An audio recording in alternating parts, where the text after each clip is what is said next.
likely drawing near to whatever the Abyss Order is trying to hide. Let's take them out first. Oh no! More Black Serpent Knights!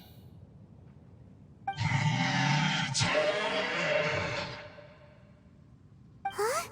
They're not coming after us! Are they just trying to scare us off? Huh. These knights seem like they're hiding something behind them. Hold on, I think they... They're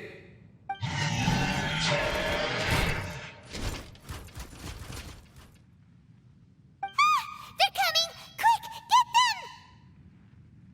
That was the last of them. Now, let's see what it was they were trying to hide. Huh? What's this? So, the Black Serpent Knights have nothing to do with the Abyss Order's secret. Huh. I should have guessed. So, what exactly is going on with these hilly churls? As I said, for these hilly churls, the end is nigh. They have grown old and fearful of the light, even become one with the darkness. And yet the curse continues to corrode them. But why would the Black Serpent Knights want to stay here and guard them?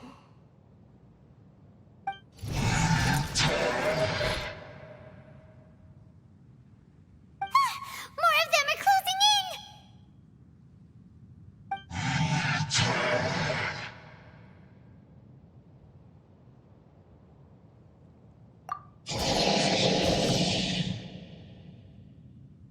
It's him! The guy that came out of nowhere and disappeared again! And now they're retreating! Did he just order them to do that? Halfdan? Whoa, whoa! What? You recognize him? Could it be? If it's as I suspect, then this is a truly tragic state of affairs. Dane? You want to know why they were gathered here guarding the hilly churls, don't you? It's because as far as the Black Serpent Knights are concerned, they're simply doing their duty. The one who ordered them to retreat just now, I suddenly recognized him. I knew him as a young man, an elite in the royal guard of old. His name is Halfdan. So, he's from 500 years ago, too? To this day, I still remember the final orders I, the Twilight Sword, gave to Halfdan on the day of disaster in Khaenri'ah, before I made haste back to the palace. Inform all Black Serpent Knights to protect the people of Khaenri'ah at all costs. Because we, of course, were royal guards. But this would mean nothing in the events that followed. Royals, gentry, common folk, these identities made no difference. Against the might of the gods, the only identity that mattered was being from Khaenri'ah. These Black Serpent Knights have lost their intellect, but perhaps, in whatever remains of their minds, they are still protecting the people of Khaenri'ah. If you see these ruins as Khaenri'ah in the throes of disaster, and these hilly churls as the people crying for help, then suddenly I can make sense of what I'm hearing. Their growls are less of a threat and more of a warning. Then, what are they saying? Though it is barely discernible, I can just about make it out. They keep repeating a word from the old language of Khaenri'ah. Run. Even I have to admit, the fact their will is strong enough to survive 500 years of erosion. It is nothing short of a miracle, born from hopelessness.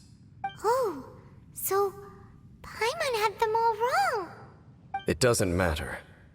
Even I took them for enemies for a moment. Let's keep heading toward the light at the top. I believe the Black Serpent Knights will no longer try to stop us. Sure enough, we aren't seeing any more Black Serpent Knights. Guess that Halfdan guy really did recognize Captain Dane, huh? Dane, why so quiet? I'm just thinking, nothing more. If you're trying to console me, I can assure you there is no need.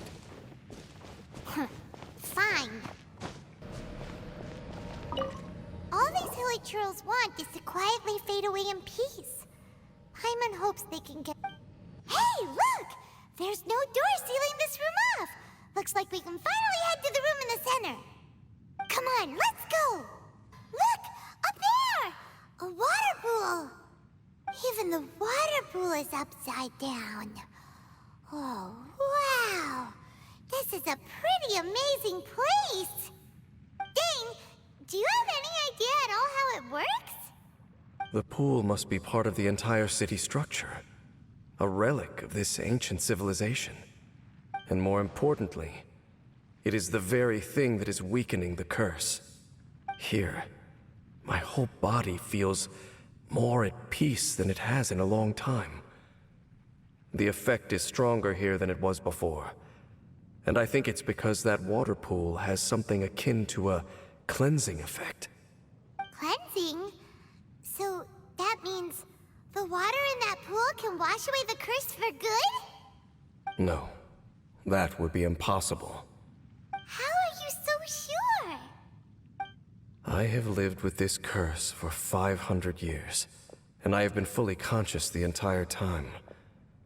Suffice to say, no one understands the curse like I do. It is a way of branding us at the level of the fate of the world itself. When a god applies a curse, it takes effect at a higher level of reality than the person themselves. Even now, I can feel the curse slowly permeating my entire being, becoming part of me, slowly but surely replacing me. Perhaps it may be possible to suppress the corrosive effect of the curse for a time, but cleansing it entirely, consider it tantamount to burning away an integral part of your body. It is not a process that one could ever hope to survive. Huh? Cleansing the curse cost you your life? Whoa. An irreversible curse! Paimon can't even imagine! In any case, I can feel that the water's cleansing effect is not nearly potent enough. At most, it might suppress the curse, but a little. So, what's that contraption there? It looks kind of out of place. Frankly, I have never seen a device of this design before either. It is not unreasonable to suspect that it could belong to the Abyss Order. But what could they be planning to do here?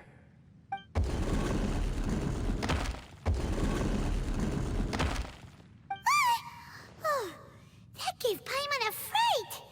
So, all the doors are open now?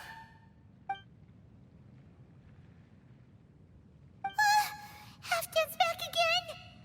Halfdan, do you have something to say to me?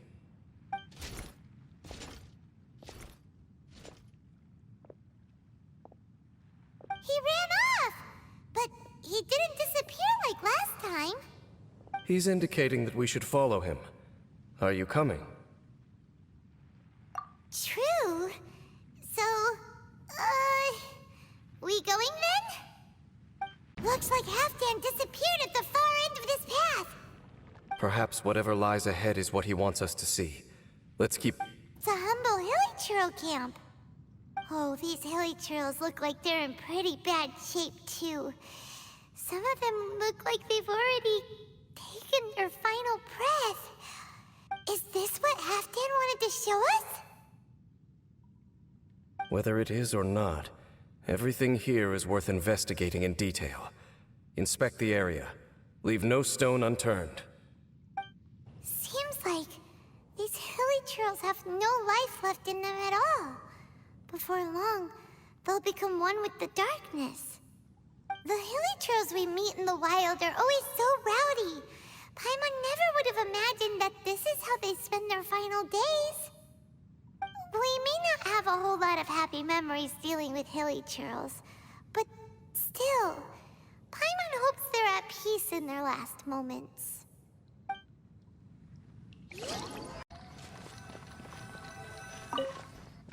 Hilichurls usually store food in crates like these, right?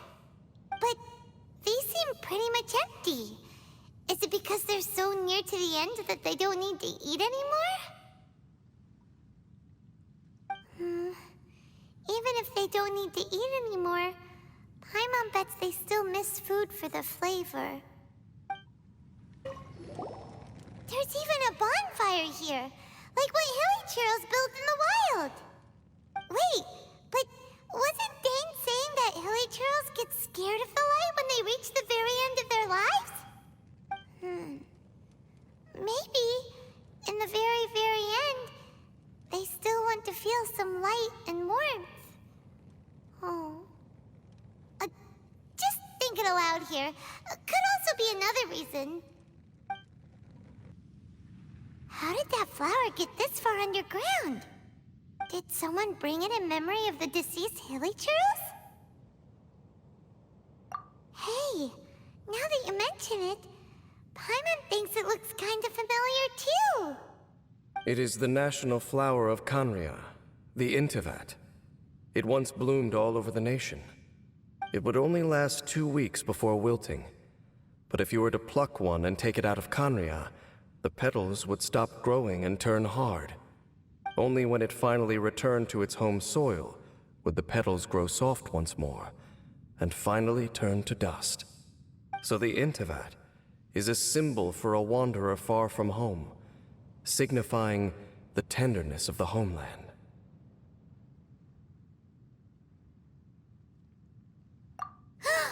So for this flower to get here, it must have been brought from...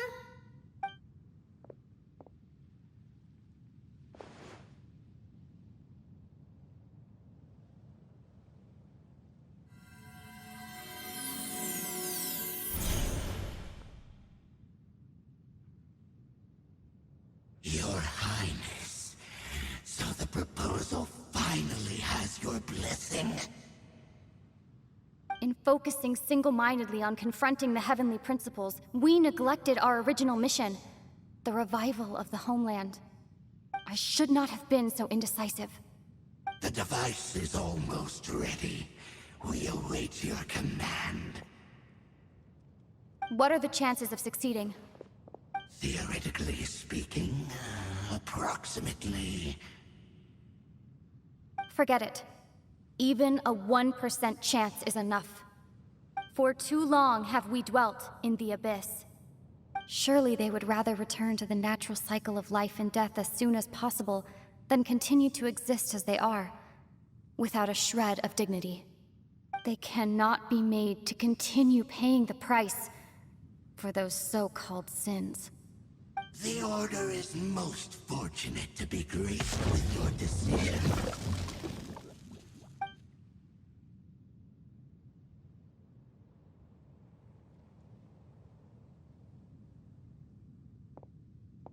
Lumine.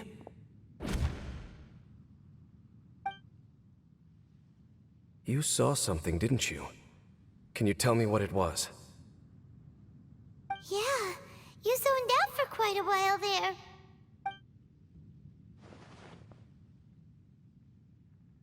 Huh.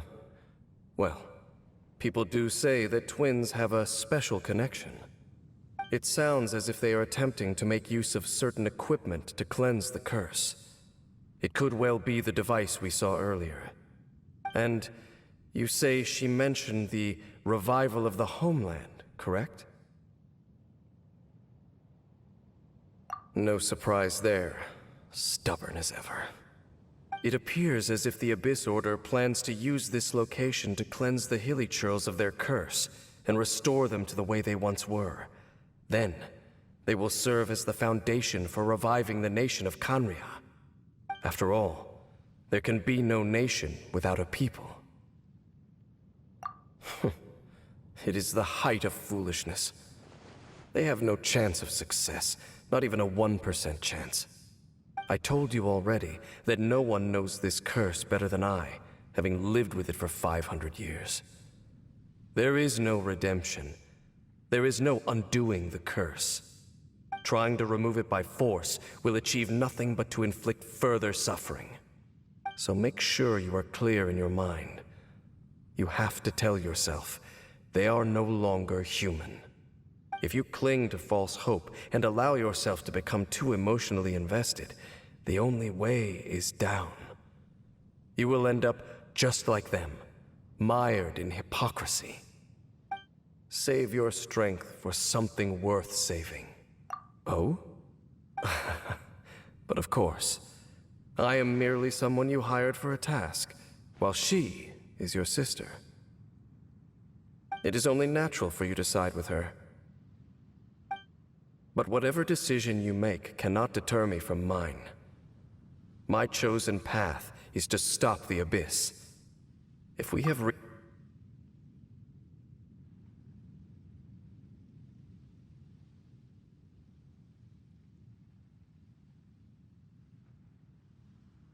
I see.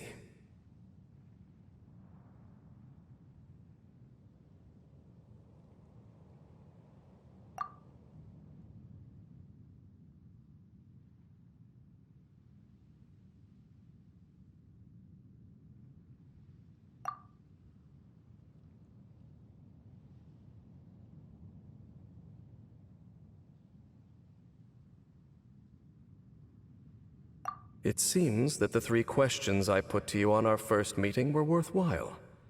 You have developed your own individual views on this world. Very well. Since you have volunteered your true thoughts on this matter, I shall not hide mine from you. Right now, I have a more immediate agenda than stopping the Abyss.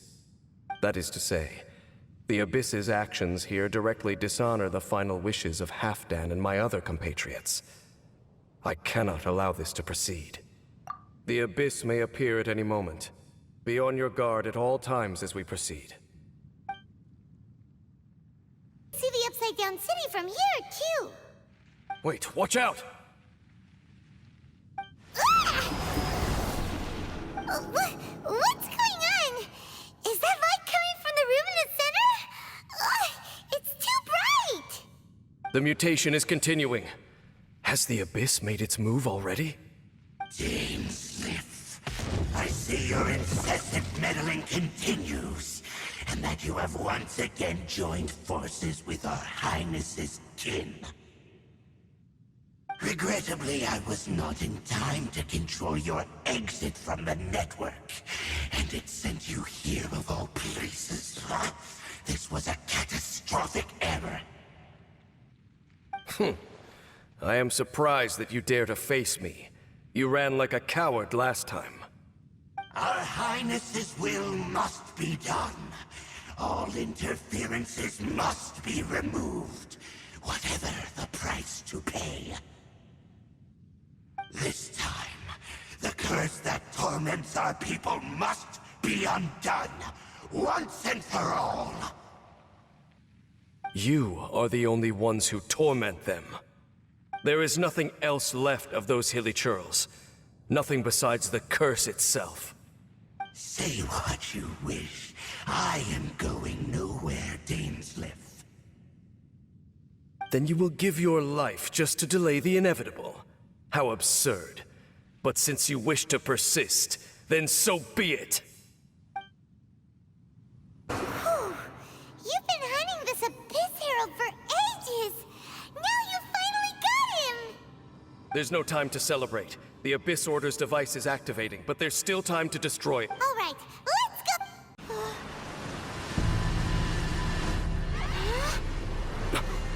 Look, the amplification device.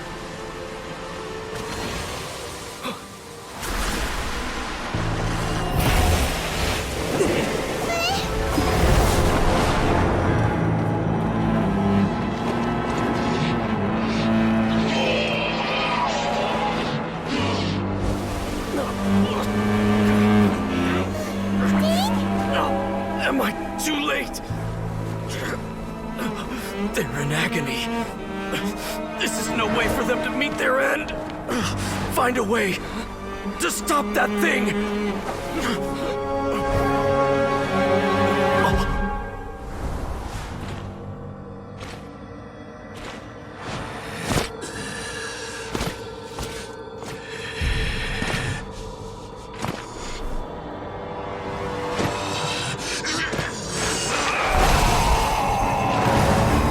Dan, don't do it!